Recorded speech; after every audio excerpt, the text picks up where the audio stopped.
Ya, pemirsa, kembali Anda menyaksikan program Juru Bicara. Malam hari ini kita membahas mengenai menuju pelayanan publik 5.0.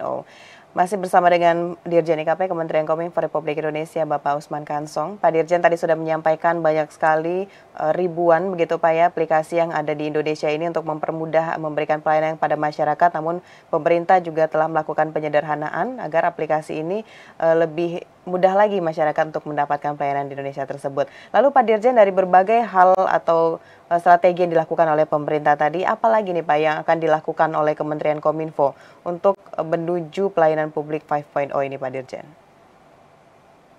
Iya, dalam Perpres itu Kominfo mempunyai tugas antara lain menyiapkan aplikasi, infrastruktur aplikasi yang prioritas tadi, super apps ada 9 itu, dan tugas lainnya adalah menyiapkan portal nasional. Ya, portal nasional ini mock-up-nya sudah siap dan di rapat pimpinan Kominfo 2 pekan lalu itu sudah dipresentasikan mock-up-nya dan ada sejumlah masukan, ya misalnya coba dibuat lebih elegan, lebih ringan lagi, jangan terlalu banyak gambar misalnya, ya dicontohkan portal-portal nasional negara lain itu lebih simpel dia, sehingga masyarakat bila mendownload, katakanlah begitu, itu tidak butuh data yang banyak, tidak butuh waktu yang terlalu lama misalnya, sehingga dibuat lebih simpel begitu. Itu masukan di internal Kominfo. Ya. Ya, kemudian juga ya kita juga harus menyiapkan sumber daya manusianya ya untuk mengelola portal itu nantinya. Ya, kemudian juga kita menyiapkan standar dan prosedur mengenai pembangunan dan pengembangan aplikasi sistem pemerintahan berbasis elektronik atau SPB prioritas tadi itu. Jadi kita harus buatkan standar, buatkan prosedur ya supaya kita punya acuan bersama, supaya kita punya satu standar yang sama.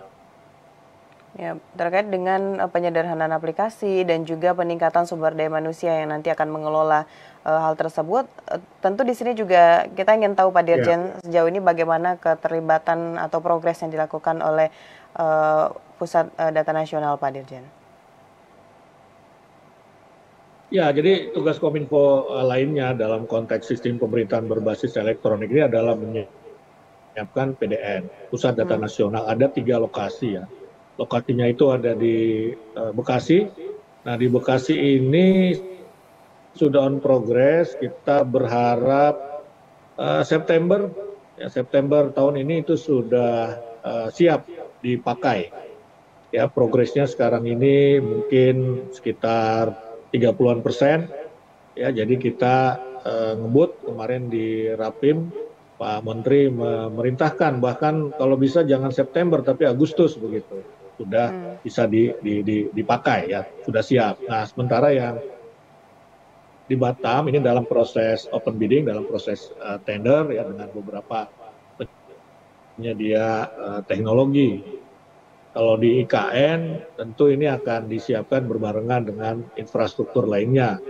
Ya, karena kita misalnya harus menyiapkan ducting yang terintegrasi dan ini harus bicara, harus diskusi dan harus punya kesamaan visi dengan PUPR misalnya. Kan tidak mungkin lagi nanti di IKN itu masih ada kabel bergelantungan di tiang-tiang telepon misalnya seperti itu, jadi harus terintegrasi dia di bawah tanah, tidak terlihat dan tidak mungkin kita gali lubang dan tutup lubang gitu kan. Nah, jadi semua sudah kita siapkan ya, blueprintnya untuk yang di KN sudah ada ya, sementara yang di Batam itu dalam proses open bidding ataupun tender, dan yang di Cikarang inilah yang kita harapkan bulan Agustus atau September sudah siap.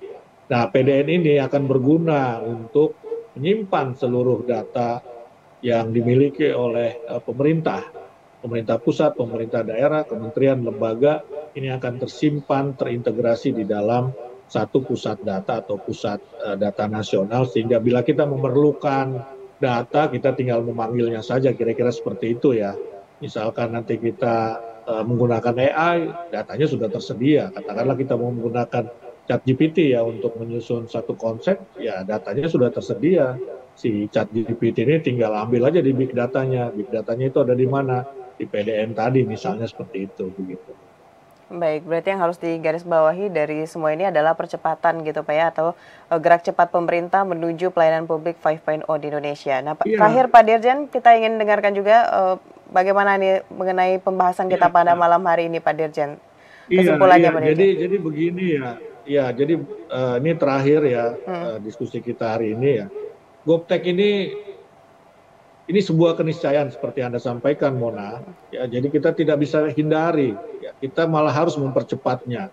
Karena dia memberikan dampak yang sangat positif pada penyelenggaraan tata kelola negara yang bisa lebih efektif, lebih transparan, lebih cepat. Tujuannya apa sih? Untuk melayani publik begitu loh. Lebih simpel, lebih sederhana dalam melayani publik, lebih cepat, lebih murah juga begitu. Iya. Pemanfaatan teknologi ini dalam pemerintahan akan membawa manfaat yang sangat besar lagi, sangat besar sekali begitu ya. Misalnya tadi penghematan biaya, penghematan waktu, peningkatan pelayanan, pengambilan keputusan berbasis data, begitu kan. Nah, semua ini akan berdampak pada pertumbuhan ekonomi yang berkelanjutan. Toh apa yang dilakukan oleh pemerintah ini ujungnya adalah Hmm. kesejahteraan dalam hal ekonomi nomor satu tentu, terus kemudian keadilan dalam bentuk-bentuk yang lain. Baik, kembali lagi percepatan semua yang dilakukan pemerintah seperti yang Bapak sampaikan tadi ujungnya adalah untuk meningkatkan perekonomian dan kesejahteraan masyarakat di Indonesia. Pak Dirjen, terima kasih banyak sudah berdiskusi dalam program Juru Bicara pada malam hari ini membahas mengenai menuju pelayanan publik 5.0. Selamat melanjutkan aktivitas Pak Dirjen, selamat malam. Selamat malam.